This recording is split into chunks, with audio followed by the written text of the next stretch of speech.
L'hebdo politique.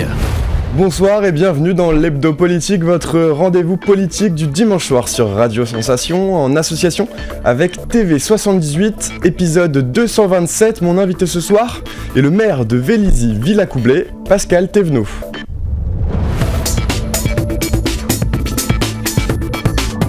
L'hebdo politique.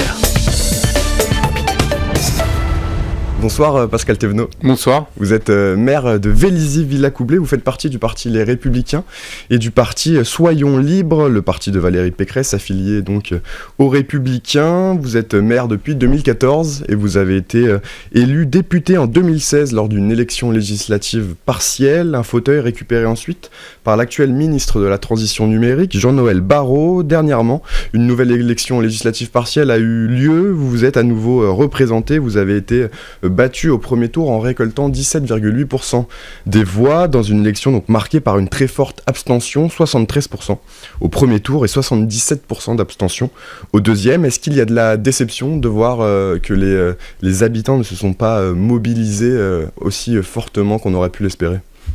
Alors ça oui, c'est toujours une déception quand il y a beaucoup d'abstention. Après, sur cette élection partielle, puisque c'était suite à l'inéligibilité de Jean-Noël Barrot et sa démission, mais la plus forte déception, c'est plutôt l'éparpillement en plus des voix et Sens commun, en fait, qui avait voulu se représenter. Laurence Trochu. Laurence Trochu, oui, qui était d'une autre circonscription qui est venue. Et qui a fait en fait l'éparpillement encore plus des voix sur Versailles, qui m'a empêché d'être au deuxième tour avec un réel choix du coup des électeurs qui aurait pu avoir lieu pour 180 voix qui m'a manqué pour être au second tour. Et Laurence Trochu a fait 2400 voix sur Versailles, quoi. Et vous n'êtes donc pas à l'Assemblée nationale aujourd'hui. La situation est complexe pour les Républicains, coincés entre les oppositions, le RN, la NUPES et la majorité donc relative présidentielle. L'article 49.3 a dû être dégainé 3 fois déjà pour faire passer 3 textes budgétaires. Cet article, donc, le 49.3, peut être utilisé en illimité pour les textes budgétaires, mais une seule fois par législature pour tous les autres projets de loi. C'est une méthode constitutionnelle, mais très décriée d'un point de vue démocratique. À titre personnel, vous, qu'est-ce que vous en pensez ? Là, normalement, il est fait pour pouvoir voter un budget. Là, en fait, la majorité présidentielle aujourd'hui s'en sert pour éviter tout débat, en fait. Et finalement, on verra ce que ça va donner, mais aujourd'hui... Alors certes, les extrêmes s'agitent aussi avec les motions de censure.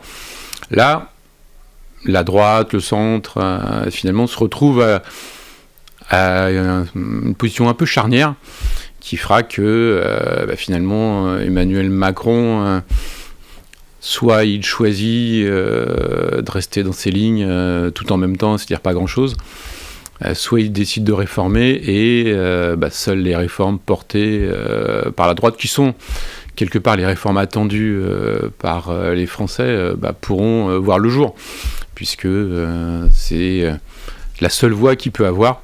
Donc on verra, c'est la voie qu'il choisira, mais c'est pas une alliance en fait, c'est plus une écoute et le Jupiter qui doit maintenant changer, se transformer pour devenir un homme qui écoute, qui a pas obligatoirement toujours raison, mais c'est compliqué puisque les députés aujourd'hui de sa majorité considèrent qu'ils ont tout fait bien et que tout ce qui peut venir d'ailleurs n'est pas obligatoirement la bonne solution. Donc je ne sais pas comment on va s'en sortir, mais comme vous le dites, le 49.3, sur le budget, il peut être utilisé. Sur les retraites, il ne pourra pas. Sur tout le reste. Donc, il pourra, mais une seule fois. Oui, une seule fois. Pendant les 5 ans. Non, par an. Par an ? Très bien. À la suite de ces différents 49.3, les oppositions ont déposé plusieurs motions de censure.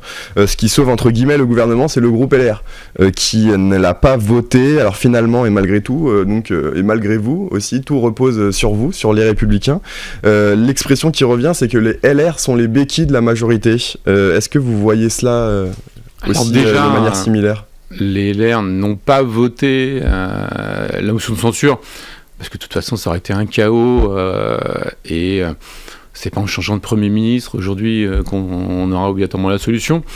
Donc, et par contre, normalement, s'il y a une construction d'alternatives, eh bien, les LR pourront aussi voter comme tous ceux qui considèrent que la politique d'Emmanuel Macron n'est pas la bonne, voter une censure. Là, c'est pas... Et la béquille, non, c'est au contraire, c'est ce que je vous disais, c'est plus la charnière. Puisque aujourd'hui, pour avoir une majorité en dehors du budget, mais pour le mettre en œuvre, en fait, soit Emmanuel Macron écoute les propositions qui ne sont pas nouvelles, de réforme et attendues encore une fois par le pays pour s'en sortir aussi bien dans la stratégie de l'énergie. On voit à quoi la stratégie d'Emmanuel Macron, premier quinquennat, nous a mené. C'est la crise en partie aujourd'hui. L'Ukraine a bon dos, mais on en parlera sûrement. Mais c'est pas... Donc là, c'est pas une béquille, c'est plutôt la charnière. Donc soit il y a une écoute avec ce qui est proposé au Sénat, ce qui est proposé à l'Assemblée nationale, soit il n'y a pas d'écoute et du coup, le chaos, ça sera... ou la non-réforme, on continuera les non-réformes, beaucoup de communication et des non-réformes telles qu'on les a vécues pendant 5 ans. Le président de la République, justement, a appelé cette semaine sur France 2 une alliance avec les Républicains donc pour voter les textes de loi à l'image de ce que voudrait l'ancien président Nicolas Sarkozy, qui souhaite donc un accord. Quelle est votre position à vous? C'est utiliser cette place un peu particulière qu'a les Républicains, cette place pivot dans cette Assemblée nationale pour peser au maximum et donc... aller dans les intérêts que vous défendez ou bien rester une opposition franche et sans accord? En fait, c'est ni l'un ni l'autre. L'alliance, en fait, elle n'existe pas puisqu'on n'a pas le même projet, on ne représente pas les mêmes idées. Et par contre, ça peut être sur des accords par rapport en acceptant les amendements, les propositions qui sont faites par les députés, sénateurs de la droite et du centre. Mais ça se fera sur chaque projet, et à partir du moment où le gouvernement va dans le bon sens et accepte nos amendements et nos propositions de loi, il y a aussi des propositions qui sont faites, eh bien on pourra trouver une majorité de projets. Mais aujourd'hui, on le voit avec le Sénat, à chaque fois que le Sénat a proposé des choses, eh bien, elles ont été toutes remises en cause, le plus souvent par la majorité à l'Assemblée nationale. Donc c'est une nouvelle manière de travailler, mais c'est pas des accords comme il y a pu avoir avec le Front National aujourd'hui et la majorité. On vous donne quelques vice-présidents et vous êtes gentils. NUPES, on leur a donné aussi des choses. Et les LR aujourd'hui... on a été plutôt considéré comme l'opposition, puisque il a été refusé de donner une vice-présidence qui nous permet de participer au bureau. Donc voilà, aujourd'hui, il n'y a que le projet, et puis Nicolas Sarkozy, je ne reviendrai pas dessus, mais Nicolas Sarkozy, ça fait longtemps qu'il a oublié sa famille politique et qu'il s'occupe plus de ses problèmes personnels. Tracer une nouvelle voie, désigner une nouvelle ligne politique, relancer la dynamique du parti, tel est l'enjeu de la campagne pour la présidence des Républicains. Le scrutin est prévu les 3 et 4 décembre prochains. Sur la ligne de départ, on retrouve Bruno Retailleau, sénateur vendéen, Éric Ciotti, finaliste de la primaire et député des Alpes-Maritimes, et Aurélien Pradier, député du Lot. Alors qui, selon vous, est le mieux placé pour prendre les rênes du parti? Alors les trois ont... des intérêts et on participe en fait à la vie et aux orientations de la droite. Le sujet tel qu'on le vit à l'Assemblée nationale avec ce côté charnière et cette élection du président du parti, c'est que c'est un élément de reconstruction. On a besoin de se reconstruire, d'avoir une ligne, d'être audible. Et ce qui nous a manqué le plus, c'est en fait on n'a pas été audible parce que on n'a pas donné une vision aux Français de ce que voulaient faire la droite et le centre. Et il faut qu'on sorte du catalogue. Donc là, c'est une bonne occasion d'être entendu, de porter aussi des réformes. Après, bien sûr, le président, c'est une question après d'homme, il faut choisir. Et Éric Ciotti, je pense qu'il a fait une grosse erreur en disant si c'est moi, c'est évoqué.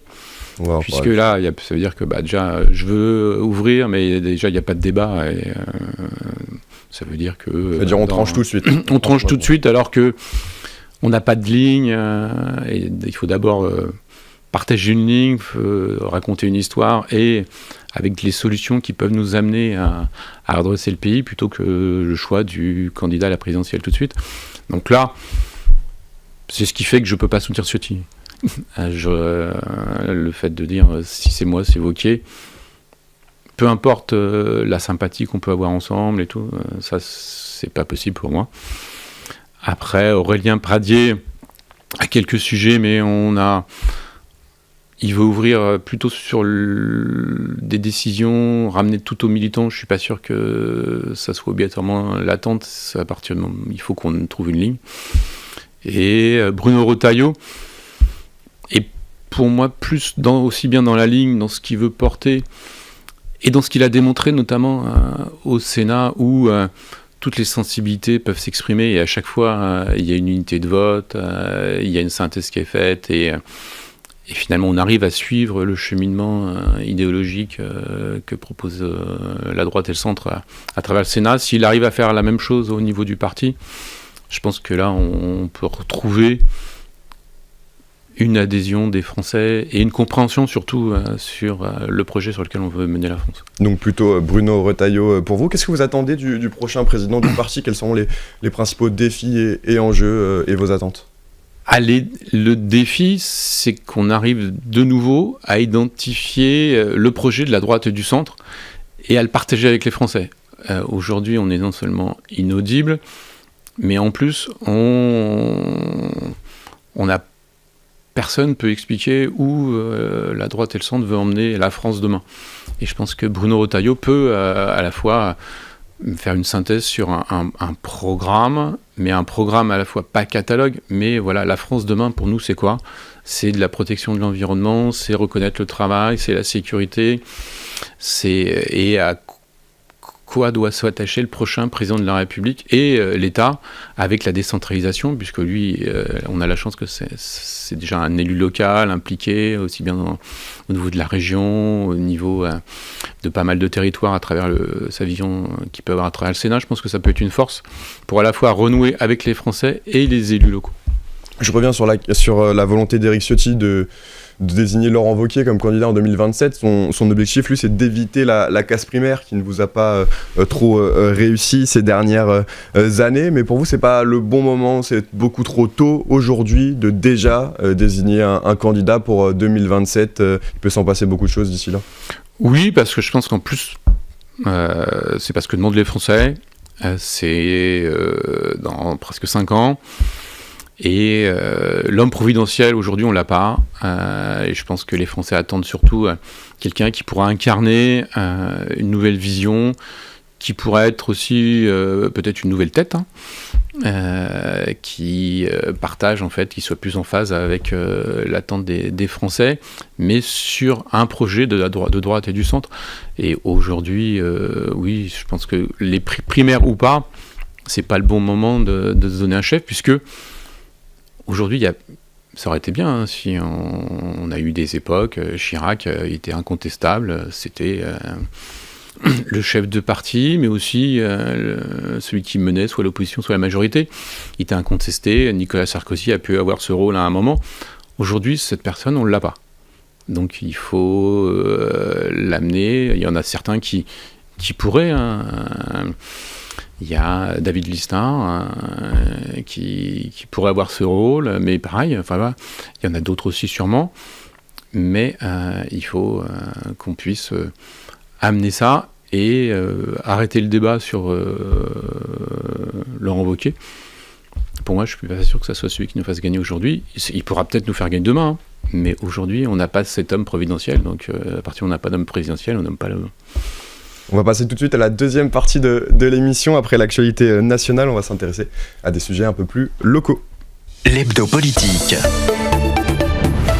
Toujours avec Pascal Thévenot, maire de Vélizy-Villacoblet, commune d'un peu plus de 23 000 habitants. Le 11 octobre, l'association des maires d'Île-de-France a publié une lettre à l'attention des parlementaires franciliens. Dans cette lettre, ils alertent sur le risque de voir la continuité des services publics mise en péril en 2023, au moment où les députés donc débattaient du budget 2023 à l'Assemblée nationale. Vous avez, vous aussi, donc signé ce cri d'alarme. La situation est vraiment préoccupante aujourd'hui ?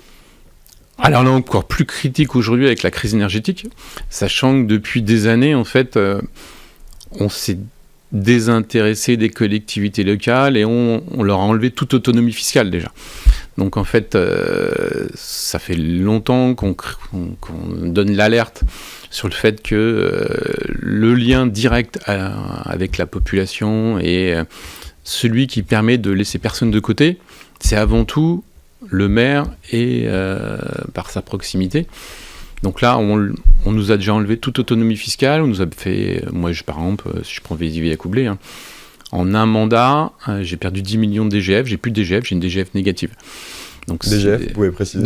Dotation globale de fonctionnement, c'est ce que la participation de l'État à mon budget. Donc ce désengagement-là, il est plutôt général. Et là, avec la crise de l'énergie, finalement, que l'on subit par des mauvais choix stratégiques, par des mauvais accords et par une crise aussi internationale, finalement, on l'a subi tous. Et le budget pour certaines collectivités de l'énergie, électricité, gaz, c'est le chauffage, plus les augmentations de salaire qui ont été proposées, alors, qui étaient certes peut-être nécessaires, mais pendant la présidentielle, hop, c'est le chèque à tout va. Finalement, les seules économies qu'on demande, c'est aux collectivités. Les collectivités doivent avoir un budget équilibré. Alors que l'État, lui, n'a pas de budget équilibré et ne se désendette pas, en fait. C'est les collectivités qui participent toujours au désendettement de l'État.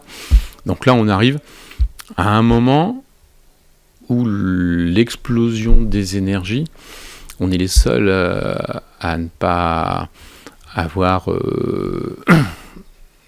Moi, j'aime pas le chèque, parce que le chèque, il faut toujours le payer, mais de mesures qui permettent de participer, d'aider les communes pour payer leurs énergies. Et aujourd'hui, il est clair qu'il y a beaucoup de villes qui ne peuvent pas équilibrer leur budget, indépendamment de tout investissement. Et du coup, ça veut dire qu'il faudra des services qui vont fermer, des équipements qui vont devoir fermer. Et ça, c'est finalement pas pris en compte, c'est comme si c'était pas grave, et les collectivités, on verra, vous fermerez leurs équipements. C'est un peu la vision précédente d'Emmanuel Macron. Le maire, il l'a toujours embêté, il aimerait bien qu'on soit des sous-préfets et qu'on exécute la politique de l'État, mais sauf que le quotidien des gens, aussi bien pendant le Covid, pour la rentrée, pour les différentes crises qu'on a déjà eues, si on a pu être le tampon de certaines crises, aider certaines familles à pouvoir finir les fins de mois, c'est avant tout les collectivités qui participent. Et l'aide sociale, c'est soit le département, soit la collectivité, mais c'est beaucoup le département. Je vous propose qu'on écoute la réaction de Jean-Michel Fourgousse, il est président de Saint-Quentin en Yvelines et maire d'Elancourt sur donc, le PLF 2023 et sur les dotations accordées aux communes. Le gouvernement qui est là avec un budget loi de finances 2023 qui commence à aller pénaliser les collectivités locales qui, elles, participent à l'enrichissement du pays, participent à la qualité de vie. Nous, on s'occupe des crèches, on s'occupe des écoles, on s'occupe des piscines, des théâtres, des routes, des seniors, même de la police municipale. Bon, vous imaginez ce que c'est que d'aller directement, et déjà on a subi des baisses de moyens, on subit aussi les hausses, bien sûr, hors normes de l'énergie, et l'État se dit, tiens, on va s'en prendre aux collectivités, on va déclarer qu'ils ont des réserves. Déjà, c'est extraordinaire, on n'a pas de réserve, simplement que les investissements qu'on n'a pas fait sous le Covid, bien sûr, on les a mis en réserve, mais on va les faire, on est en train de les faire. Qu'est-ce que ça veut dire d'annoncer ça, déjà ? C'est pas très loyal de faire ça. On a besoin de travailler en confiance, on a une crise majeure devant nous, et il faut bien sûr être transparent et pas jouer, voilà. Donc ça affecte beaucoup les collectivités, qu'on leur parle d'enlever telle recette, de la compenser par une autre recette qui n'est pas fiable, qui n'a pas la même stabilité en tout cas. Donc c'est vrai que les maires, les 12 maires qui se sont réunis bien sûr tout à l'heure, sont inquiets. et en plus ne peuvent plus préparer leur budget, ne peuvent plus engager de la même façon un investissement. Donc ça veut dire qu'ils vont ralentir l'investissement. Les collectivités locales sont le premier investisseur en France. 70% de l'investissement, c'est les collectivités locales.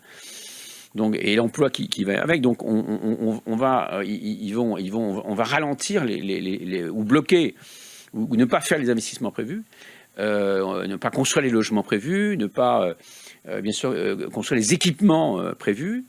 Donc vous imaginez ou l'entretien de bâtiments, si on veut par exemple baisser les bâtiments passoires qu'on a de temps en temps, bah oui, ça coûte dans un premier temps. On peut pas, et nous on va dans le bon sens, et puis attirer les entreprises. On développe, on fait du développement économique ici. On va chercher des entreprises, on les accompagne, on les installe, on installe leurs salariés dans les meilleures conditions. Vous voyez, allez toucher à ça, c'est-à-dire que vous allez toucher à la production de richesse. Jean-Michel Fourgous au micro de Jesse Willens. Est-ce que dans d'autres villes, vous avez du coup été impacté? Est-ce que vous avez déjà estimé le manque à gagner avec cette inflation, et est-ce que vous avez bouclé votre budget pour l'année prochaine? Alors, c'est pas un manque à gagner, hein. C'est des charges supplémentaires. Parce que je disais la même chose, hein, c'est ce que dit Jean-Michel. Avec aussi la masse salariale qui est subie, puisque le gouvernement a décidé d'augmenter le point, a décidé moi, rien qu'en masse salariale, j'ai pris 1 million de supplémentaires, simplement avec les mesures décidées par le gouvernement. Donc c'est énorme. Donc c'est plutôt des charges supplémentaires, ça revient à des équipes du budget. Et aujourd'hui, moi, j'ai de la chance, parce que Vélizy avait toujours été un peu vertueux et en avant-garde, même avant moi, hein, depuis sa construction, sur les innovations au niveau de la protection de l'environnement, au niveau du chauffage urbain et choses comme ça.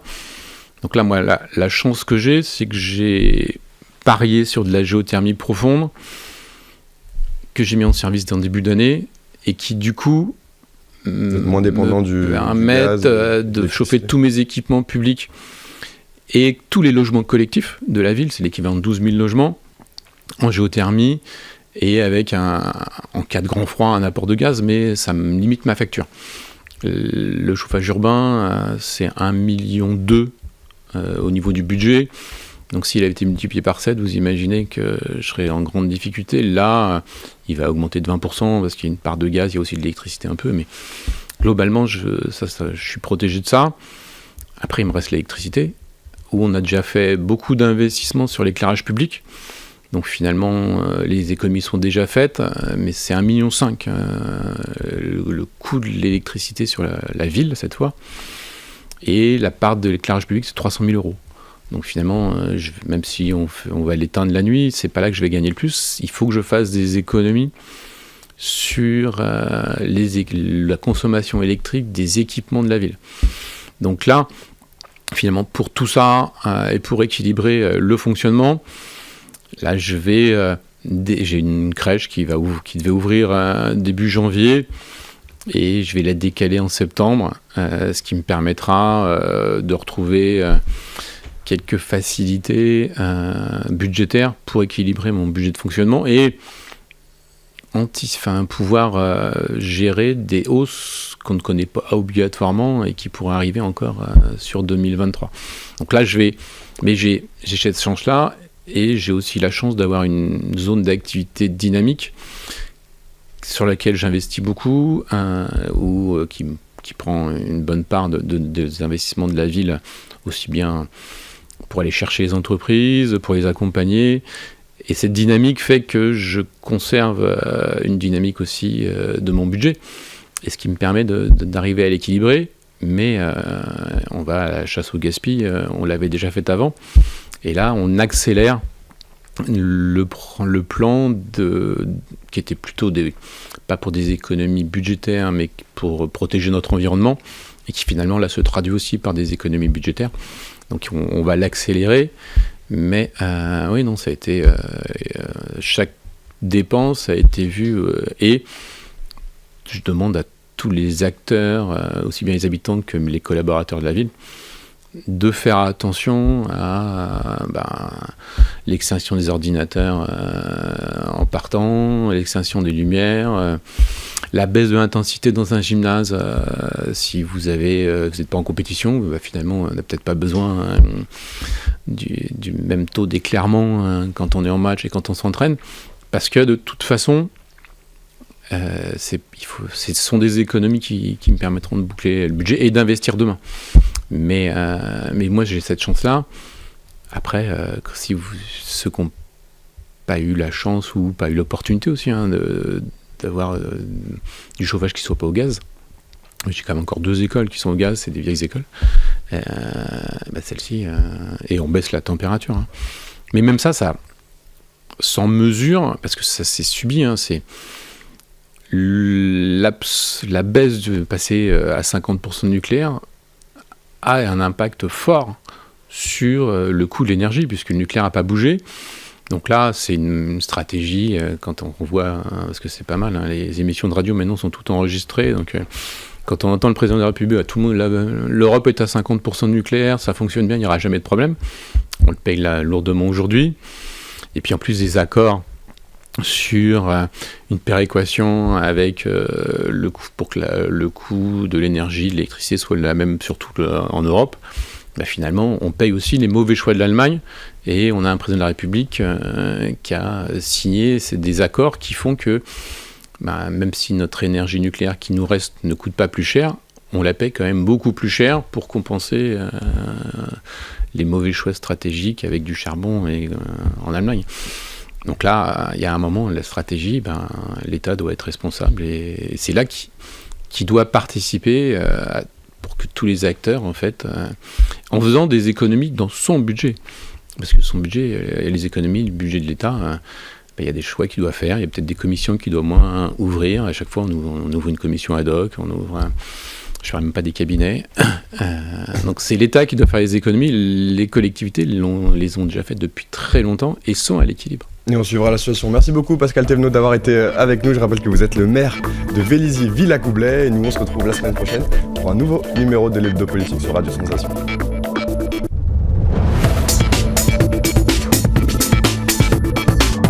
L'Hebdo Politique.